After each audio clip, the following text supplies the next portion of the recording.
The time is 11:39 a.m. local, and we are now just 17 minutes away from liftoff for our 65th Electron launch. We are back just over 3 weeks from our previous Electron mission from Rocket Lab's Launch Complex 1 on yet another beautiful day on New Zealand's east coast. Good morning and welcome to the launch of our next Electron mission called Full Stream Ahead for real-time space-based intelligence company BlackSky. Thank you for joining us. My name is Prachi Saknani and I'm a systems engineer on the space systems team. And I'm Hannah Jury and I'm a systems engineer in the Neutron team. We are super excited to be joining you today to send another Electron to space. Today's mission for our customer BlackSky is headed to a 470-kilometre circular low Earth orbit with Gen 3, a new series of spacecraft that will join their constellation of Earth imaging satellites already on orbit. Some of those satellites were placed there on previous Electron missions, stretching all the way back to 2019, when Electron launches were still in their single digits. Today's mission is our 10th overall launch for BlackSky, with a lineup of more missions scheduled to take place over this year and next to continue building out BlackSky's constellations. Their Gen 3 satellites, including the one going to space today, will be deployed from a Rocket Lab motorized light band, a separation system for satellites that we've provided to BlackSky for each of its launches on Electron. Here's more from BlackSky about their mission. Hindsight is 20/20. Foresight is a superpower. BlackSky. Today, the speed of space-based intelligence meets the urgency of the moment.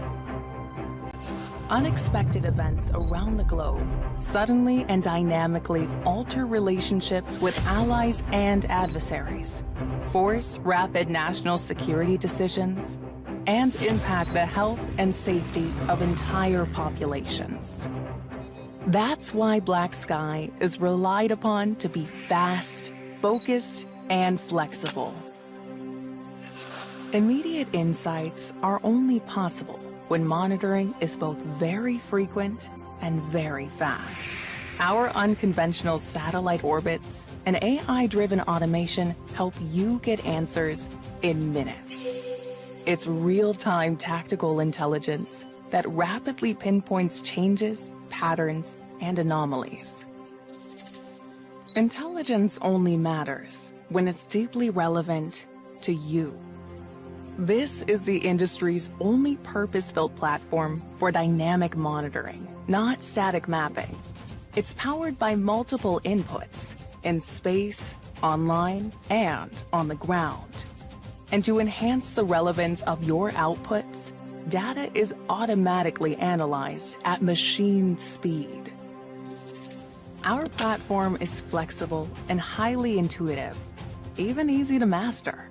We give you the power to task satellites anonymously and securely, and to fully control the observation in your areas of interest. This is always-on, space-based intelligence in your hands. When you need to act, not just fast, but first, harness the power of a superpower. BlackSky. Constellation building requires flexibility and control over how, when, and where your satellites are deployed. And that's a service we're glad to provide to BlackSky once again with today's latest launch. Alrighty, we are at T-minus 13 minutes in the countdown now. Let's get an update from the mission control team as when they run their go, no-go poll for today's launch. Our operators in mission control will soon report with a go or no-go depending on the readiness for launch. They will evaluate everything from the payload status and the rocket's environmental conditions to propellant tank levels and whether or not the skies will remain clear for liftoff. That's right, and from range control in Mahia, our operators there will report on the range's readiness and Launch Complex 1's ground systems to confirm the pad is ready for liftoff. All operators report up to the launch director in charge of operations, and today in mission control, our launch director is Julia Vembacher. Let's tune in now to the poll as that status update gets underway.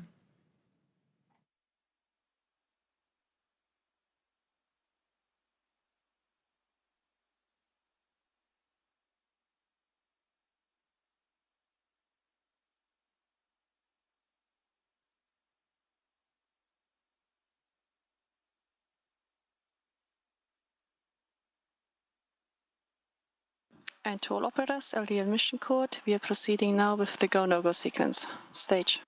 Stages go. Avionics. Avionics is go. GNC. GNC is go. Recon. Vcon is go. T1. T1 is go. GC. GC is go. PLS. PLS is go. RSO. RSO is go. MET. Met is go. MM. MM is go. And LD sub. LD sub is go.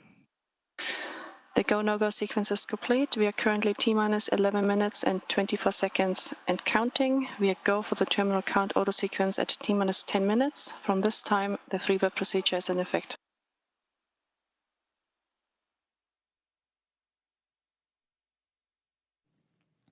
The countdown clock is continuing, and we are go for launch today for our 65th Electron mission. We are at T-minus 11 minutes and counting, squaring us up for a launch attempt right at 11:57 a.m. local time or 11:57 p.m. UTC. Now, if we need to delay for any reason, today's launch window extends until 2 more hours. And without mission a beat, it's full stream ahead for BlackSky's next Data with Destiny. For today's 10th launch for our mission partners, we might be running out of toes, but not out of mission names. Today's launch will deploy another Gen 3 satellite to orbit, which adds another 35-centimeter spatial resolution to BlackSky's imaging capabilities and improves on their already very high-resolution offerings to their customers. It's been quite a ride we've had with BlackSky, and today is no exception as we launch more of their spacecraft to orbit. Speaking of launches, let's take a look at Electron on the pad at LC-1, our workhorse launch vehicle that puts the rocket in Rocket Lab. Electron is a two-stage-to-orbit liquid-fueled launch vehicle designed specifically for small satellite missions. It's made from carbon composite material, which is a strong but lightweight structural material that gives Electron that sleek black look. There are 10 Rutherford engines across Electron, 9 engines at the bottom of the first stage, and a 10th with a larger nozzle designed for space on the second stage. All 10 of these Rutherfords are 3D printed and electrically powered by batteries. With a 3D printed combustion chamber, injectors, pumps, and main propellant valves, Rutherford has the most 3D printed components of any rocket engine in the world. That's right. There's also what we call a kick stage, which sits at the top of the rocket within the fairing. This is a stage that deploys the mission satellites to their orbital placement within the constellation. The kick stage is highly precise at delivering satellites to space thanks to its onboard propulsion system called Curie, which has a miniature nozzle that's about the height of a small coffee mug. Curie is highly maneuverable and can deliver satellites to their targeted position within single-digit kilometers, which is just incredible accuracy within the vastness of space when you're moving at more than 28,000 kilometers an hour. The kick stage and Curie engine are so integral to Electron's reliability that we've flown them on all but one Electron launch. Outside of launch, the kick stage has been foundational to the spacecraft family of spacecraft that we build and operate today. A modified version of the kick stage and its propulsion system, known as Hypercurie, were in fact the basis of our spacecraft for a mission we sent all the way to the moon for NASA back in 2022 called Capstone.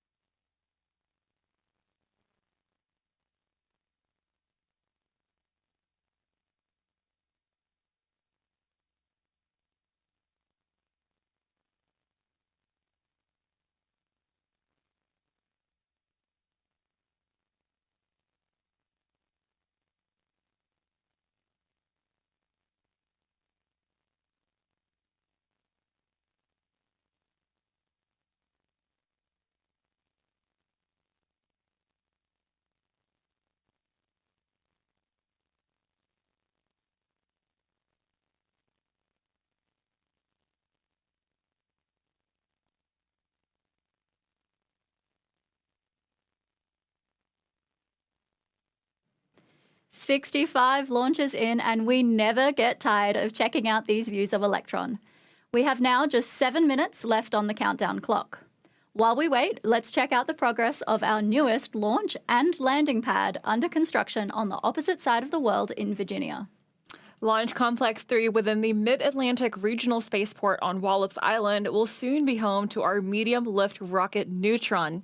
LC-3 is close to being finished ahead of our new rocket's debut launch later this year. Let's check it out. My name is Sean DeMello. I'm the Vice President of Neutron Development here at Rocket Lab. LC-3 is located at the Mid-Atlantic Regional Spaceport at the Wallops Flight Facility in Virginia. We chose Wallops for Neutron largely because it is a site that has an immense launch capacity and availability. There are a very few number of operators. In fact, we're the only ones operating out of Wallops right now going to orbit. So it is a very favorable choice for a new launch vehicle requiring a lot of launch availability. The Wallops is unique for Rocket Lab in the fact that we can launch Electron, HASTE, and Neutron all within the same overall launch complex itself. And we've got adequate propellant storage that allows us to turn around vehicles 24 hours apart. We have a lean and mean team out of Wallops who've done everything from designing the systems on the launch pad through to now actively constructing it and operating it. Here on out, our objectives are to complete all the system activation and performance test against all our test objectives. Once that's completed, the site is ready for a rocket and will be operational. And with construction and activation in full swing right now, we look forward to opening the pad here this summer.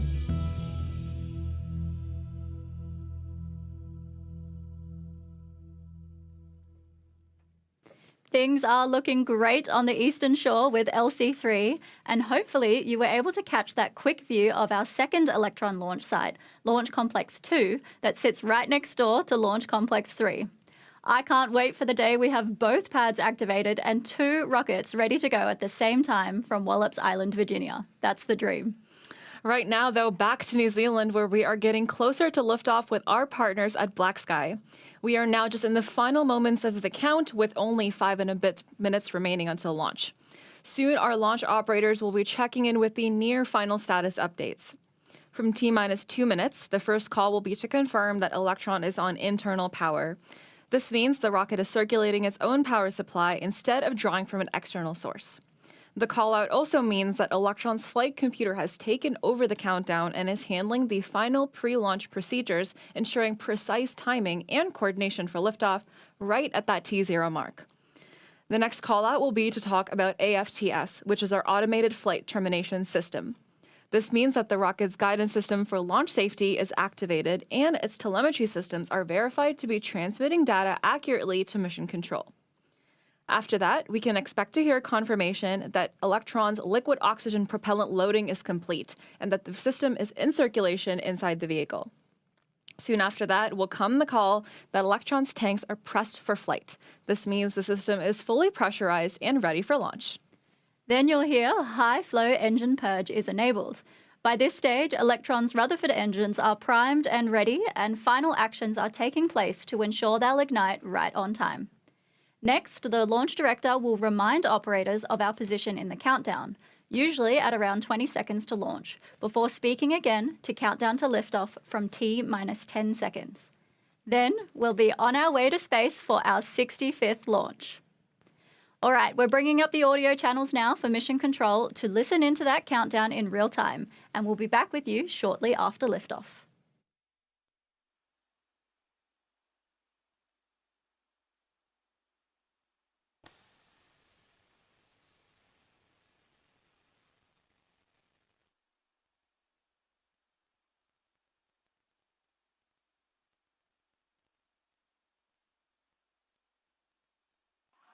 To all operators, LDR mission code. From now on, there should be no red flags on your critical LCCs.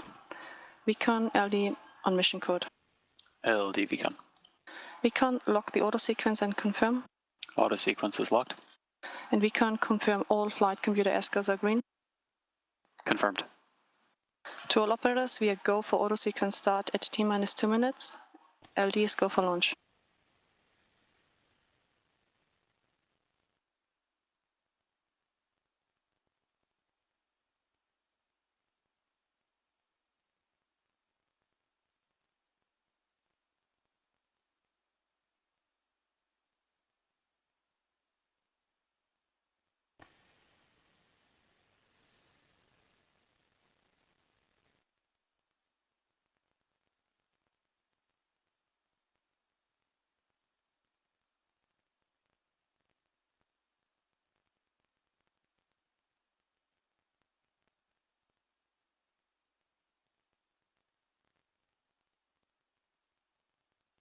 Vehicle is fully on internal power. AFTS is green and enabled for flight.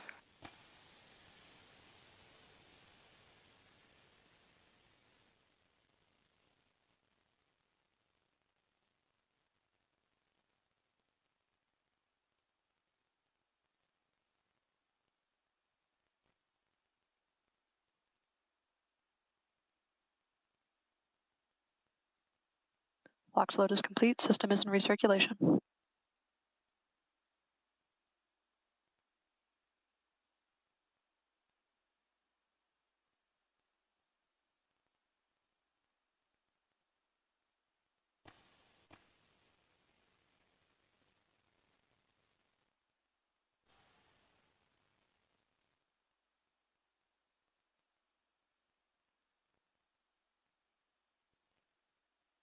Anti-geyser is disabled.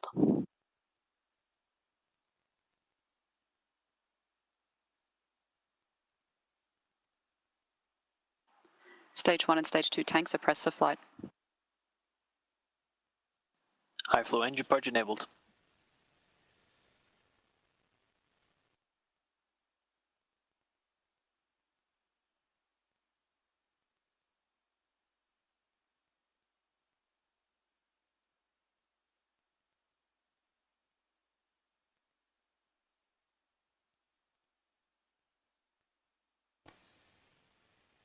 T-minus 20 seconds and counting.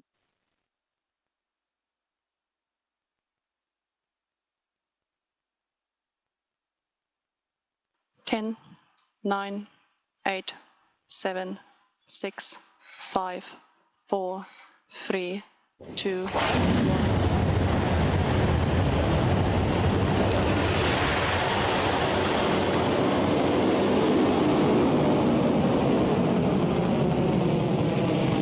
Electron is clear to pad, saving ground systems.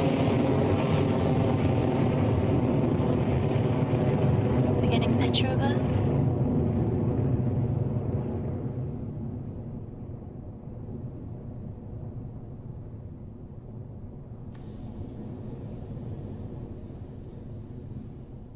Stage 1 propulsion nominal. Electron is full stream ahead for its 65th launch. Soon we'll be at maximum aerodynamic pressure as Electron continues to accelerate. And that max Q moment will be called out by the launch operators in mission control soon, so let's listen in.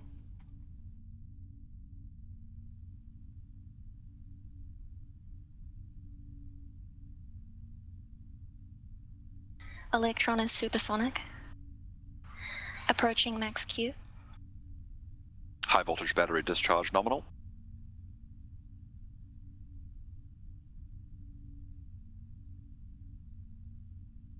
Cleared max Q. Confirmation from Mission Control, we have successfully cleared max Q and are on track to reach the next milestone, MECO, or main engine cutoff, in approximately 90 seconds. We are now travelling at 2,500 kilometres an hour and have reached an altitude of 22.8 kilometres and climbing. MECO on AOS Electron jam requires station. 3 critical actions to occur. Guidance is nominal. First, the 9 Rutherford engines on the first stage, which are currently powering Electron, will shut down as scheduled. Second, the first stage will disengage and separate from the second stage, falling back to Earth. And then third and finally, the single Rutherford engine on the second stage will ignite and continue to propel Electron on its mission to orbit. Let's listen in for those calls from Mission Control. Stage 1 propulsion holding nominal. Stand by for MECO in 30 seconds.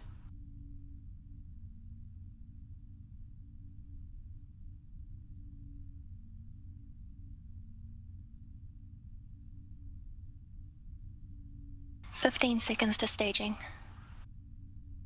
Entered burnout detect mode.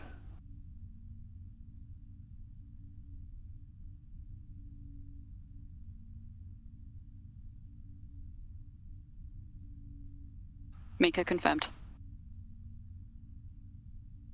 Stage separation confirmed. Stage 2 ignition confirmed. Comms are in from Mission Control confirming a successful MECO, Stage SEP and Stage 2 ignition, and everything continues to look nominal for Electron. We are now approaching fairing jettison, where you should be able to see Electron's fairing halves split and fall away after they separate. Now that we're through the thick of the atmosphere, we no longer need this nose cone to protect BlackSky's satellite. So, to save us carrying dead weight, we jettison them ahead of payload deployment. Guidance is nominal. Watch out for those fairings on your screen shortly.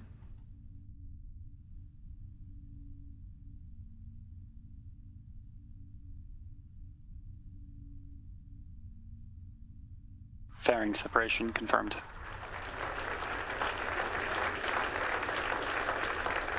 There go the fairing halves, and from this view we can get a Stage good 2 look at propulsion nominal. BlackSky's Gen 3 satellite HVB integrated discharge onto the nominal. kick stage, exposed now to the conditions of space. Looks like the BlackSky team wrote a welcome to space message on their satellite as well. We are now reaching a velocity of over 8,800 kilometers an hour, passing through 138 kilometers in altitude.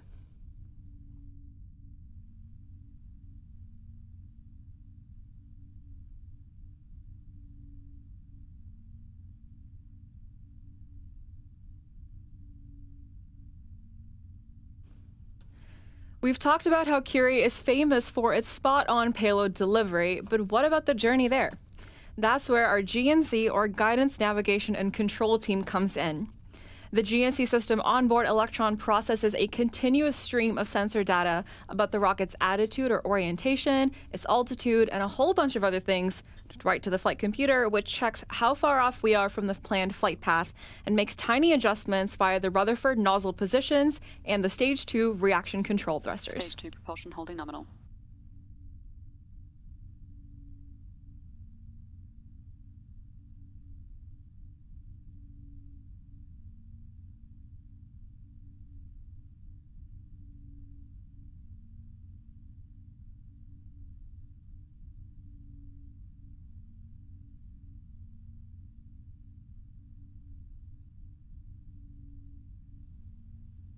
Electron is the pioneer of many firsts, including the first battery-powered rocket engine.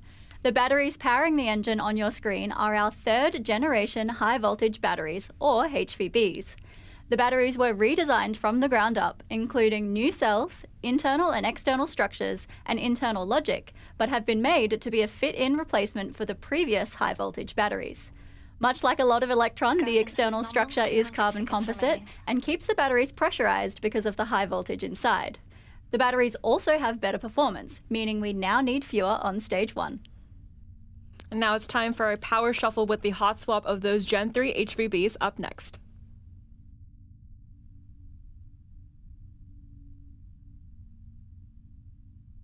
Throttling down. HVB discharge holding nominal, approaching hot swap in roughly 30 seconds.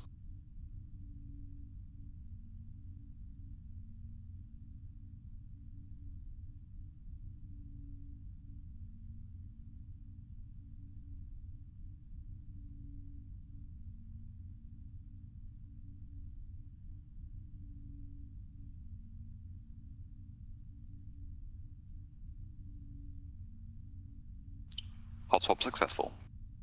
Battery jettison confirmed.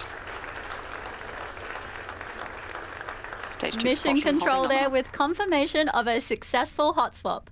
We are now 6 minutes and 48 seconds into the mission and traveling at 15,700 kilometers per hour. All is nominal for Electron and its Gen 3 payload.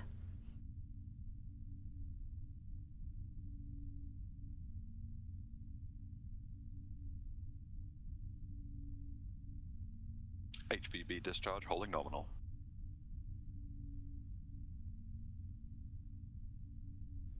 All AFTS right, has T sync. plus 7 minutes and 16 seconds into the mission, and Electron is continuing at full stream. Our stage 2 burn has about 90 seconds remaining, and if you glance over to the right of your screen, we're sitting at about 25% of kerosene and LOX propellant remaining. Right now, 25.8 kilonewtons of thrust are cruising us along at over 18,500 kilometers an hour, shortly bound for the orbital velocity number that we're looking for, right around the 28,000 kilometers an hour.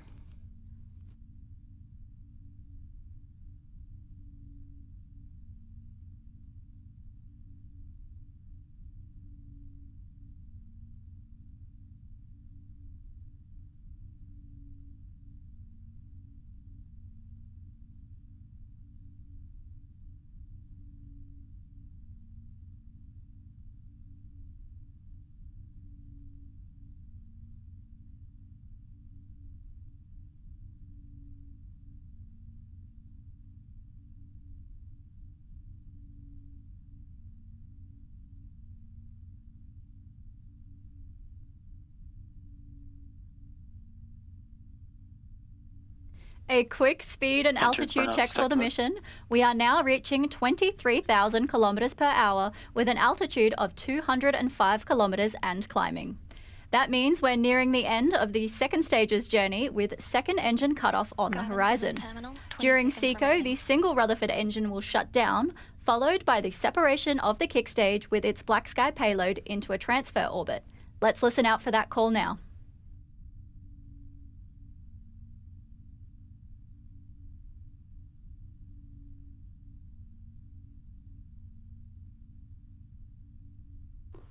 SECO confirmed. Stage separation confirmed. Nominal transfer orbit achieved. Mission Control has just announced yet another flawless SECO and confirmation that the kick stage has successfully separated and has entered its coast phase around Earth. That was the most energy-consuming part of our launch over with, but we're not done yet. The coast phase will last approximately 40 more minutes or so before the kick stage gets ready to light up its Curie engine and change its trajectory to a circular orbit at 470 kilometers above Earth. For now, we're going to take a quick break while the Curie engine travels around to the other side of the globe. For the next 40 minutes or so, you can track the mission's progress around Earth with this tracking animation. After we return, we'll run you through a little more detail on the innovative Curie engine and its payload deployment for BlackSky's Gen 3 satellite. We'll see you back here shortly.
Welcome back to our full stream ahead mission for BlackSky on Electron's 65th launch.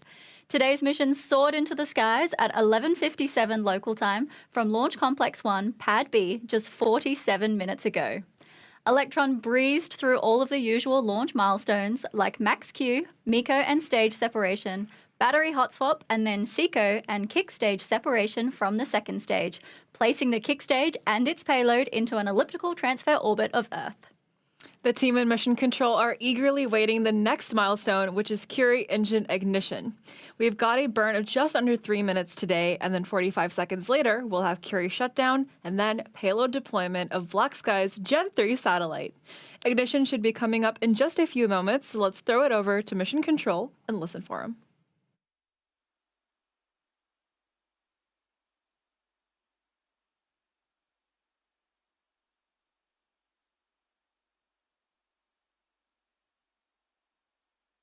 Curie ignition confirmed. Confirmation from our operator there, successful Curie engine ignition. Now, the Curie burn duration is always an approximation, and that's because Electron is basically running itself. From T minus 2 minutes all the way up to payload deployment, the rocket is flying autonomously. Our extremely talented team programmed the flight computer to deploy the payload exactly where it needs to be. They'll work their way through making sure we have enough propellant at the various stages of flight, including the Curie burn. Running Monte Carlo simulations gives us various outcomes based on the parameters we set, but these are just simulations.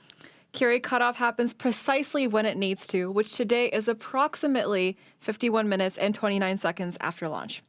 Like Hannah said, the kick stage knows exactly where it needs to go and exactly how it needs to get there, and it's all up to the computer to make decisions based on the parameters we set.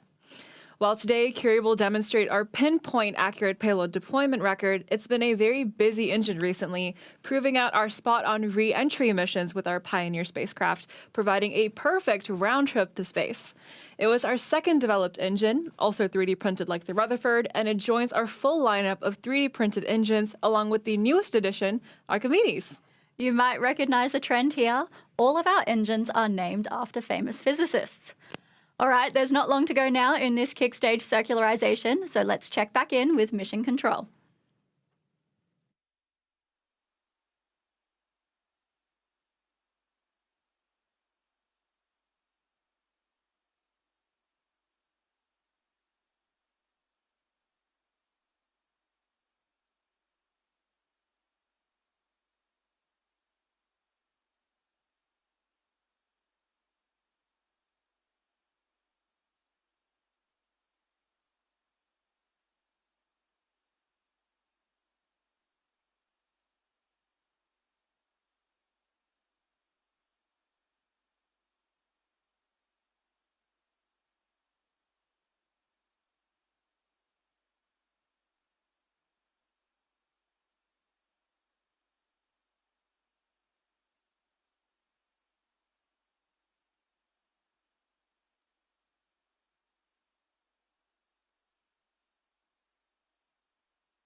Curie cutoff confirmed. Nominal final orbit achieved. There we go. Confirmation from Mission Control. Shutdown of the Curie engine means the payload deployment is up next. In around 30 seconds, we'll deploy the next Gen 3 satellite as part of BlackSky's Earth observation constellation.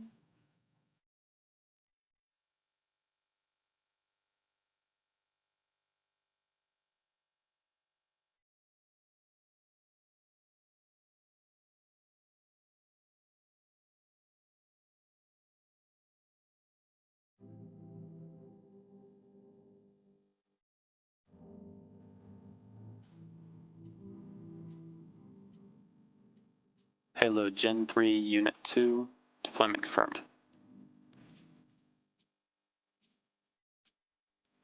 That's payload deployment confirmed. Welcome back to space to BlackSky, and all the best with commissioning your next Gen 3 satellite in the coming days. That's our 10th mission complete now for BlackSky, and 2 for 2 on Electron launches for the constellation this year, though certainly not the last. A huge congratulations to both the BlackSky and Rocket Lab teams for making this achievement possible. Hot on the heels of our previous launch just over 2 weeks ago, we promise there's plenty more to come. Stay tuned to our social channels to find out when and who will be launching next. But until next time, this is Rocket Lab Mission Control, signing off.